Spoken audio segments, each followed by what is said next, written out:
నమస్తే welcome to Suman TV నేను మీ హరిత అబ్రాడ్ వెళ్ళి సెటిల్ అవ్వాలనుకుంటున్నారా అయితే దీనికి ఎలాంటి వారు అర్హులు అసలు ప్రాసెసింగ్ ఎలా ఉంటుంది దీని గురించి ఇప్పుడు మనం మాట్లాడబోతున్నాం స్టూడియోలో ఉన్నారు ఎక్సెల్లా నుండి ఇమిగ్రేషన్ మేనేజర్ కిరణ్ గారు నమస్తే అండి. నమస్తే అండి. చాలా ఇన్ఫర్మేషన్ ఇస్తున్నారు. అబ్రాడ్ వెళ్ళి అక్కడ సెటిల్ అవ్వాలి అక్కడే ఉండాలి అనుకునే వాళ్ళకు మనం చాలా వీడియోస్ చేశాము. చాలా ఇన్ఫర్మేషన్ మీరు ఇస్తున్నారు. Thank you so much. అసలు ఎక్సెల్లా సర్వీసెస్ గురించి ఒకసారి చెప్తారా నాకు? Excella is one of the reputed company అండి. Almost 16 years old company. We are providing services వచ్చేసరికి ఎడ్యుకేషన్ అండ్ ఇమిగ్రేషన్లో ఉన్నాయి. సో ఎడ్యుకేషన్ వచ్చేసరికి మేము అన్ని కంట్రీస్ వీసాస్ చేస్తాం, like Canada, Australia, US, UK, and we tied up with almost all universities. So ఇది కాకుండా immigration process కూడా ఉంది. ఇదేంటంటే ఎడ్యుకేషన్ అయిపోయి మినిమం 2 years వర్క్ ఎక్స్పీరియన్స్ ఉన్న వాళ్ళకి, అబ్రాడ్ వెళ్ళి సెటిల్ అవ్వాలి, జాబ్ చేయాలన్న వాళ్ళకి ఇమిగ్రేషన్ ప్రాసెస్ అన్నమాట. సో ఈ 2 కేటగిరీస్ అనేది ఎక్సెల్లా సర్వీసెస్ అనేది ప్రొవైడ్ చేస్తుంది. అసలు పిఆర్ గురించి మనం ఎక్కువగా వింటున్నాం, ఎక్కువగా నడుస్తుంది. అసలు పిఆర్ అంటే ఏంటి? ఏ కంట్రీస్ ఈ పిఆర్ ని ప్రొవైడ్ చేస్తుంది? పిఆర్ ఏంటంటే పర్మనెంట్ రెసిడెన్సీ అండి. ఎవరైతే ఎడ్యుకేషన్ అండ్ ఎక్స్పీరియన్స్ ఉండి అబ్రాడ్ వెళ్ళి సెటిల్ అవ్వాలనుకుంటున్నారు, ఫ్యామిలీతో కానీ ఇవన్నీ వెళ్ళ వాళ్ళకి ఈ పిఆర్ అనేది బెటర్ ఆపర్చునిటీ. సో ఇప్పుడు వేరే కంట్రీస్ కూడా ఉన్నాయి. యూఎస్ అంటే H1B, యూకే అయితే యూకే టైప్ 2 వీసా, ఇవన్నీ కంట్రీస్ వీసాస్ ఆప్షన్స్ ఉన్నాయి. కాకపోతే ఏంటంటే ప్రజెంట్ మార్కెట్ ఇప్పుడు బాగాలేదు. ఓకే, సో అట్ ప్రెసెంట్లో Canada is one of the better opportunity where they are providing directly PR. Okay, present సిచ్యువేషన్లో ఎంటైర్ వరల్డ్లో ఓన్లీ 2 కంట్రీస్ అనేది పిఆర్ ప్రొవైడ్ చేస్తారు. One is Canada and second one is Australia అండి. So దీనివల్ల ఈ 2 countries అనేది మనకి పిఆర్ ప్రొవైడ్ చేస్తుంది. చాలా సార్లు మీరు కెనడా గురించే చెప్తున్నారు. అవును. సో ఎందుకు కెనడానే చూస్ చేసుకోవాలి?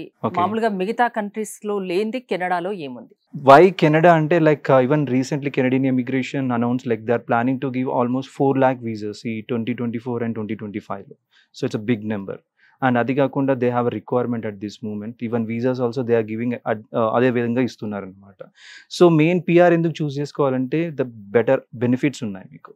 So you will get directly 5 years visa, family visa, multiple entry visa, and ఇక్కడ like husband and wife can do full time, part time, study, business ఏదైనా చేసుకోవచ్చు. అండ్ కిడ్స్కి ఫ్రీ ఎడ్యుకేషన్ ఉంటుంది. ఇది కాకుండా మెడికల్ బెనిఫిట్స్ ఉంటాయి, అన్ఎంప్లాయ్మెంట్ బెనిఫిట్స్ ఉంటాయి. And main thing ఈ 5 yearsలో 3 years తర్వాత సిటిజన్షిప్ కూడా అప్లై చేసుకోవచ్చు. సో వన్స్ కెనడా సిటిజన్షిప్ వస్తే they can travel to US. అంటే వెళ్ళే వాళ్ళకి చాలా బెనిఫిట్స్ ఉన్నాయి కాబట్టి మీరు పదే పదే కెనడా పిఆర్ గురించి చెప్తారు. అంటే బెనిఫిట్స్ ఒక్కటే మే మ్యాటర్ కాదు, ఇప్పుడు ఆస్ట్రేలియా కూడా సేమ్ బెనిఫిట్స్ ఉంటాయి. But Australia they are not giving అంత ఫ్లూయెంట్ గా వీసాస్ అని ఇవ్వట్లేదు. సో కెనడా వచ్చేసరికి ఎవ్రీ 15 days ఒకసారి డ్రా అవుతుంది, and they are giving according to that visas కూడా ఇస్తున్నాయి. బట్ ఆస్ట్రేలియా వచ్చేసరికి ఫ్రమ్ 2020 నుంచి కొంచెం తక్కువైంది, బట్ అగైన్ ఇట్ స్టార్టెడ్, కొంచెం పిక్ అవుతుంది. It will take time, but even they can also apply for this Australia PR. IELTS అనేది ఖచ్చితంగా ఉంటుందా? మినిమం స్కోర్ ఎంత ఉండాలి? ఐఎల్స్ అనేది 100% మ్యాండేటరీ. ఒక ఎగ్జాంపుల్ చెప్తాను. రీసెంట్గా చాలా మంది క్లయింట్స్ కాల్ చేస్తున్నారు, ఈవెన్ బయట మార్కెట్ చేస్తున్నారని, లైక్ IELTS లేకుండా పిఆర్ అవుతుందని. It's 100% false. ఓకే, పిఆర్ కావాలంటే IELTS 100% మ్యాండేటరీ. ఓకే, అండ్ ఇప్పుడు నెక్స్ట్ క్వశ్చన్ వచ్చేసరికి మీరు మినిమం స్కోర్ ఎంత కావాలని అడిగారు. So minimum 6 in each band is 100% mandatory. Okay, below 6 అయితే కాదు. 5.5, 5 కూడా చేస్తామంటారు, అది వర్కౌట్ అవ్వదు. Okay, minimum 6 in each band is mandatory. And if you get a good score 7, that is a better score. IELTS అంటే general గా చాలా మంది భయపడతారు. ఆ భయం పోవడానికి, దాంట్లో మంచి స్కోర్ రావడానికి మీ వైపు నుంచి, ఎక్సెల్లా వైపు నుంచి సపోర్ట్ ఉంటుందా? సో 100% ఉంటుంది. Like we will give the training, IELTS training ఉంటుంది. వన్స్ క్లయింట్ రిజిస్టర్ అయిన తర్వాత we have experts, international trainers. So మాకు ఆన్లైన్ ట్రైనింగ్ ఉంది, live classes. They not required to come anywhere. So daily different timings ఉంటాయండి. So వాళ్ళు slot book చేసేసుకొని according to the training తీసుకోవచ్చు. Reading, writing, speaking, listening. So mock test కానీ, and according to the పర్సన్ని బట్టి, so పర్సన్ని బట్టి training తీసుకుని ఇస్తారన్నమాట. ఇంకోటి PTE గురించి ఈ మధ్య కొత్తగా వింటున్నాం, కొత్తగా యాడ్ అయిందని, నిజమేనా? అసలు అదేంటి? కెనడా పిఆర్కి ఇంతకుముందు ఓన్లీ IELTS మాత్రమే ఉండే. ఇప్పుడు కొత్తగా లాస్ట్ 1 month నుంచి PTE కోర్ యాడ్ అయింది. ఓకే, సేమ్ ఇది కూడా English, reading, writing, speaking, listening ఇది కూడా ఇలాగే ఉంటుంది. సో PTE అనేది కొంచెం compare to the IELTS compare చేస్తే కొంచెం ఈజీగా ఉంటుంది. So they can choose any option. IELTS చూస్ చేసుకోవచ్చు, PTE చూస్ చేసుకోవచ్చు. And 2 validity is valid for 2 years. Canada వెళ్ళాలంటే మినిమం ఎలిజిబుల్ అంటే డిగ్రీ ఖచ్చితంగా ఉండాలి అని చెప్తున్నారు. ఒక పర్సన్ మీ దగ్గరకు వచ్చి, ఎక్సెల్లాకి వచ్చి మీ ద్వారా కెనడా వెళ్ళాలి అంటే ఎలా ఉంటుంది? అసలు ప్రాసెసింగ్ అనేది ఎలా ఉంటుంది? ఏమైనా డాక్యుమెంట్స్ తెచ్చుకోవాల్సి ఉంటుందా? ఎలా ఉంటుంది? వన్స్ ఒకసారి ఎక్సెల్‌కి క్లయింట్ వాకిన్ అయిన తర్వాత first we will take their profile. వాళ్ళ ఎడ్యుకేషన్ ఏంటి? ఎక్స్‌పీరియన్స్ ఏంటి? వాళ్ళు ఆస్ట్రేలియాకి చూస్తున్నారా? కెనడాకి చూస్తున్నారా? జర్మనీకి చూస్తున్నారా? లేదా స్టూడెంట్ వీసాకి చూస్తున్నారా? సో, అలా వాళ్ళ ప్రొఫైల్ చూస్ చేసి మేము సజెషన్ ఇస్తాం. సో, మీ ప్రొఫైల్ ప్రకారం ఈ కంట్రీస్‌కి చేయొచ్చు. So, if they are interested Canada or Australia according to that మా ప్రాసెస్ ఫ్లో అనేది స్టార్ట్ అవుతుంటది. Let us consider Canada. Okay. So, Canada వచ్చేసరికి వాళ్ళు ఇంట్రెస్ట్ ఉంటే ఫస్ట్ మేము అసెస్మెంట్ అనేది చేస్తాము. ఇనిషియల్‌గా చెప్పినట్టు eligibility 67 points and job profile అనేది డిమాండ్‌లో ఉండాలి.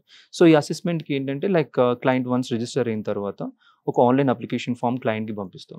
దాంట్లో క్లయింట్ డీటెయిల్స్ కంప్లీట్ ఫిల్ చేసిన తర్వాత ఈ ఫార్మ్ అనేది మా కెనడియన్ టెక్నికల్ టీమ్‌కి వెళ్తది. So, they will take 24-48 hours of time. So, once report వచ్చిన తర్వాత క్లయింట్‌కి ఆఫీస్‌కి విజిట్ చేసి we will explain what exactly his profile. మీ ఎడ్యుకేషన్ ఏంటి? ఏ యూనివర్సిటీ? ఓకే. మీ ఎక్స్‌పీరియన్స్ ఏంటి? రోల్స్ అండ్ రెస్పాన్సిబిలిటీస్ ఏంటి? దాని తగ్గట్టు పాయింట్స్ ఎన్నొచ్చాయి? దాని తగ్గట్టు కోడ్ ఏంటి? మీ ఏజ్ తగ్గట్టు పాయింట్స్ ఏంటి? అండ్ ఐఎల్టీఎస్‌లో గాని, పీటీలో గాని మినిమమ్ స్కోర్ ఎంత? మాక్సిమమ్ స్కోర్ ఎంత? ఆ కోడ్ ప్రకారం ఏ గ్రూప్‌లో ఉంది? కేటగిరీలో ఉంది? అండ్ ఏ స్టేట్‌లో డిమాండ్‌లో ఉంది? అప్రాక్సిమేట్ సాలరీస్ ఎంత? So, each and everything complete వాళ్ళ రిపోర్ట్ అనేది ఈ అసెస్మెంట్ స్టేజ్‌లోనే తెలిసిపోతది. ఈ రిపోర్ట్‌ని బట్టి క్లయింట్‌కి చెప్తాం. 50-50 ఛాన్సెసా? 90% ఛాన్సెసా? 99% ఛాన్సెస్ అనేది క్లారిటీగా క్లయింట్‌కి ఇన్ఫర్మేషన్ ఇస్తాం. ఇచ్చిన తర్వాత then we will start the visa process. So, ఈ వీసా ప్రాసెస్‌లో ఏమవుతుందంటే ఇనిషియల్ స్టెప్ వెస్ ఉంటది. World education service. ఇక్కడేంటి క్లయింట్ యొక్క ఎడ్యుకేషన్ డాక్యుమెంట్స్ అనేది వెరిఫై అవుతాయి. నెక్స్ట్ మేము ఐఎల్టీఎస్ గాని, పీటీ ట్రైనింగ్ ఇస్తాము. ట్రైనింగ్ ఫినిష్ అయిన తర్వాత స్లాట్ బుక్ చేసుకొని ఐఎల్టీఎస్ ఆర్ పీటీ రాయొచ్చు. ఈ 2 స్టేజెస్ ఫినిష్ అయిన తర్వాత next will enter into the express entry pool అంటారు. ఎక్స్‌ప్రెస్ ఎంట్రీ పూల్ ఏందంటే ఇది ఒక online system which is conducted by the Canadian immigration. So, ఇక్కడ క్లయింట్ యొక్క ప్రొఫైల్ అనేది కంప్లీట్‌గా రిజిస్టర్ చేసిన తర్వాత క్లయింట్ ప్రొఫైల్‌ని బట్టి, స్కోర్‌ని బట్టి క్లయింట్‌కి ఇన్విటేషన్ అనేది వస్తది. ఆ ఇన్విటేషన్ అనేది ఐదర్ ఫ్రమ్ ఎఫ్ఎస్‌డబ్ల్యూ ప్రోగ్రామ్ నుంచి గాని, పీఎన్‌పీ ప్రోగ్రామ్ నుంచి గాని వస్తదనమాట. సో, ఈ ఎఫ్ఎస్‌డబ్ల్యూ, పీఎన్‌పీ ఏంటంటే it's 2 different kind of programmes. For example ఒక క్లయింట్‌కి ఎఫ్ఎస్‌డబ్ల్యూ నుంచి ఇన్విటేషన్ వస్తే he can land and work anywhere in the Canada from starting day. It's country wide invitation. Okay. PNP నుంచి అయితే కెనడాలో 10 స్టేట్స్, 10 ప్రొవిన్సెస్ ఉంటాయి. సో, ఏదో ఒక పర్టిక్యులర్ ప్రొవిన్స్ డైరెక్ట్ ఇన్విటేషన్ పంపిస్తది. అప్పుడు ఆ క్లయింట్ ఆ స్టేట్‌లో ఫస్ట్ 2 ఇయర్స్ వర్క్ చేయాలి. ఆ 2 ఇయర్స్ తర్వాత క్లయింట్ ఎక్కడైనా వర్క్ చేసుకోవచ్చు కెనడాలో. సో, ఇది డిఫరెన్స్ అన్నమాట. ఓకే. సో, వన్స్ ఇన్విటేషన్ అనేది ఐదర్ ఫ్రమ్ ఎఫ్ఎస్‌డబ్ల్యూ గాని, పీఎన్‌పీ నుంచి గాని ఇన్విటేషన్ వచ్చాక final formalities, documentation, visa fee, biometric, funds ఇవన్నీ ఫార్మాలిటీస్ అన్నీ మా ప్రాసెస్ టీమ్ చెప్తారు. ఎలా సబ్మిట్ చేయాలి? అంటే ఎన్నాళ్ళు పడుతుంది ప్రాసెసింగ్? మొత్తం 6-10 మంత్స్ యావరేజ్. రీసెంట్‌గా we got visas with 45 days గూడా. అంటే ఒక ప్రొఫైల్ పైన. అదే ప్రొఫైల్‌కి 8 మంత్స్ గూడా పట్టింది ఇంకో క్లయింట్‌కి. సో, ఆ ఇన్విటేషన్ అనేది నా చేతిలో గాని క్లయింట్ చేతిలో గాని ఉండదు. It's completely based on Canadian immigration. Their రిక్వైర్మెంట్‌ని బట్టి ఉంటదన్నమాట. వన్స్ వీసా వచ్చాక అక్కడికెళ్ళి జాబ్ చేయాలంటే ఆ జాబ్ అవకాశాలు కూడా మీరే ఇప్పిస్తారా? జాబ్ వచ్చాకనే వెళ్ళాల్సి ఉంటుందా? చాలా మందికి ఇది ఒక కన్‌ఫ్యూజన్ ఉంటుంది. సో, వన్స్ క్లయింట్‌కి పీఆర్ వచ్చిన తర్వాత క్లయింట్‌కి 8 మంత్స్ టైమ్ ఉంటది. ఈ 8 మంత్స్ లోపల మేమేం చేస్తామంటే క్లయింట్ యొక్క రెజ్యూమెని ఇంటర్నేషనల్ స్టాండర్డ్స్‌గా ప్రిపేర్ చేసి ఒక కెనడియన్ జాబ్ పోర్టల్స్‌లో మార్కెట్ చేస్తాము. And we are registered with job portals. So, ఈ వేళ మేము రెజ్యూమే మార్కెట్ చేసి క్లయింట్ ఇంటర్వ్యూస్ అనేది ఇండియా నుంచి అటెండ్ అవ్వచ్చు. లేదు he can directly fly to the Canada. And he can attend the interviews అక్కడ గూడా అండ్ సైమల్టేనియస్‌గా పార్ట్ టైమ్ జాబ్ గూడా చేసుకోవచ్చు. ఇక్కడ పార్ట్ టైమ్ జాబ్ చేసినా గూడా మినిమమ్ 3-4 లాక్స్ ఎర్న్ చేయగలుగుతాడు. అండ్ వన్ మోర్ థింగ్ ఇంకో క్వెషన్ యాడ్ చేయొచ్చు. క్లయింట్స్ చాలా మంది అడుగుతారు. పీఆర్ వచ్చిన తర్వాత if they are family for example. నేనే సో, అడుగుదాం యాహ్! అనుకున్నాను. సో, నేను ఒక్కడినే వెళ్ళొచ్చా? లేదా ఫ్యామిలీని ఒకేసారి తీసుకెళ్ళాలా? అవును. ఏమన్నా కండిషన్స్ ఉంటాయంటే for example if you married person it's up to you. First మీరెళ్తారా? ఫ్యామిలీతోనెళ్తారా? లేదా మీరెళ్లి అక్కడికెళ్లి సెట్ అయ్యి కొన్ని మంత్స్ తర్వాత 1 ఇయర్ తర్వాత మీ ఫ్యామిలీని తీసుకెళ్తారనేది అంటే అది కంప్లీట్‌గా మీ వాళ్ళ ఇష్టం. ఇష్టం ఇంకా. యెస్. వాళ్ళ ఇష్టం. ఓకే. కానీ ఏదైతే 8 మంత్స్ టైమ్ ఉందో ఆ 8 మంత్స్ లోపల 100% మెయిన్ అప్లికెంట్ మాత్రం ల్యాండ్ అవ్వాలి కెనడాలో. ఇదొక్కటే పాయింట్ అంతే. మీ దగ్గరకొచ్చాక స్టార్టింగ్ టు ఎండింగ్ వాళ్ళు వెళ్ళి అక్కడ జాబ్ చేసే వరకు ప్రతి ఒక్కటి మీరు చూసుకుంటారా? ఏదన్నా ఇబ్బంది ఉన్నా మీరు చూస్తారా? ఈవెన్ పోస్ట్ ల్యాండింగ్ అసిస్టెన్స్ కూడా మేమే ఇస్తాము. సో, వన్స్ క్లయింట్ అక్కడ ల్యాండ్ అయిన తర్వాత అకార్డింగ్ టు బడ్జెట్ కానీ వాళ్ళ క్లయింట్ యొక్క బడ్జెట్ ప్రకారం will show you the accommodation, cabs కానీ will assist you until they get the SIM cards, account, bank account and right to landing services complete A to Z services ఉంటాయి. So, అసలు tension పడనవసరం లేదు. చక్కగా మీ దగ్గరకొస్తే ప్రతి ఒక్కటి ఎలాంటి డాక్యుమెంట్స్ మిస్టేక్స్ లేకుండా, ఏ మిస్టేక్ లేకుండా మీరు పంపిస్తారు. జాబు అవకాశాలు కల్పిస్తారు. ప్రతి ఒక్కటి అకామిడేషన్ ఇలాంటివన్నీ కూడా మీరే చూసుకుంటారు Yes. కాబట్టి వెళ్ళే వాళ్ళు అస్సలు భయపడిన అవసరం లేదంట. అవునండి. ఇంకోటి ఆస్ట్రేలియా గురించి కూడా చెప్పారు కదా, దానికి ఏంటి ఎలిజిబిలిటీ? ఆస్ట్రేలియాకి కెనడాకి డిఫరెన్స్ ఏంటంటే లైక్ కెనడాకి వచ్చేసరికి ఇంతకుముందు చెప్పినట్టు బ్యాచిలర్ డిగ్రీ ఉంటే 2 years సరిపోతుంది. బట్ ఆస్ట్రేలియా వచ్చేసరికి you need to have 5 years of work experience. And relevant అయితే, ఇర్రిలవెంట్ అయితే మినిమం 7 years ఆఫ్ ఎక్స్పీరియన్స్ కావాలి. అండ్ ఎలిజిబిలిటీ పాయింట్స్ వచ్చేసరికి 65. అండ్ కెనడా వచ్చేసరికి ఇంతకుముందు ఐఎల్స్లో 6 in each band అని చెప్పాను, ఇక్కడ 7 in each band is mandatory. Okay, so points calculation అనేది డిఫరెంట్గా ఉంటుంది. సేమ్ ఇది కూడా ఇనిషియల్గా అసెస్మెంట్ స్టేజ్ ఉంటుంది. ఇక్కడ కూడా రిపోర్ట్ అంతా వెరిఫై చేసి పాజిటివ్ వస్తే then will start the visa process. So ఈ వీసా ప్రాసెస్లో ఆస్ట్రేలియా వచ్చేసరికి ఫస్ట్ స్టెప్ స్కిల్ అసెస్మెంట్ అంటారు. ఇక్కడ డాక్యుమెంటేషన్ పార్ట్ అంతా వెరిఫై అవుతాయి. నెక్స్ట్ సైమల్టేనియస్గా same IELTS, PT, TOEFL anything right ఇక్కడ ఆస్ట్రేలియా వచ్చేసరికి. సో ఇది కూడా ట్రైనింగ్ ఇస్తాము. ట్రైనింగ్ ఫినిష్ అయిన తర్వాత స్లాట్ బుక్ చేసుకొని IELTS రాయాలి. ఈ 2 స్టేజెస్ ఫినిష్ అయిన తర్వాత క్లయింట్ యొక్క profile EOI launch, expression of interest అని లాంచ్ చేస్తాము. చేసిన తర్వాత అక్కడ FSW PNP ప్రోగ్రామ్స్ లాగా ఇక్కడ కూడా 189, 190 అండ్ 491 సబ్ క్లాసెస్ ఉంటాయి. ఇక్కడ కూడా సేమ్ క్లయింట్ యొక్క ప్రొఫైల్ని బట్టి క్లయింట్కి ఇన్విటేషన్ వస్తుంది. ఇన్విటేషన్ వచ్చాక సేమ్ ఫార్మాలిటీస్ అన్ని ఫినిష్ చేసిన తర్వాత PR వస్తుంది. And as well as job assistance కూడా మేమే ప్రొవైడ్ చేస్తాం. చాలా మందికి అబ్రాడ్ వెళ్ళి సెటిల్ అవ్వాలి, అక్కడ బాగా సంపాదించాలి అని ఉంటుంది. ఇప్పుడు Canada PR and Australia PR అనేది ద బెస్ట్ ఆప్షన్స్ కింద మీరు చెప్తున్నారు, అంతేనా? అవునండి. చాలా కంపెనీస్ ఉన్నాయి, అంటే కన్సల్టెన్సీ కంపెనీస్ చాలా ఉన్నాయి మార్కెట్లో.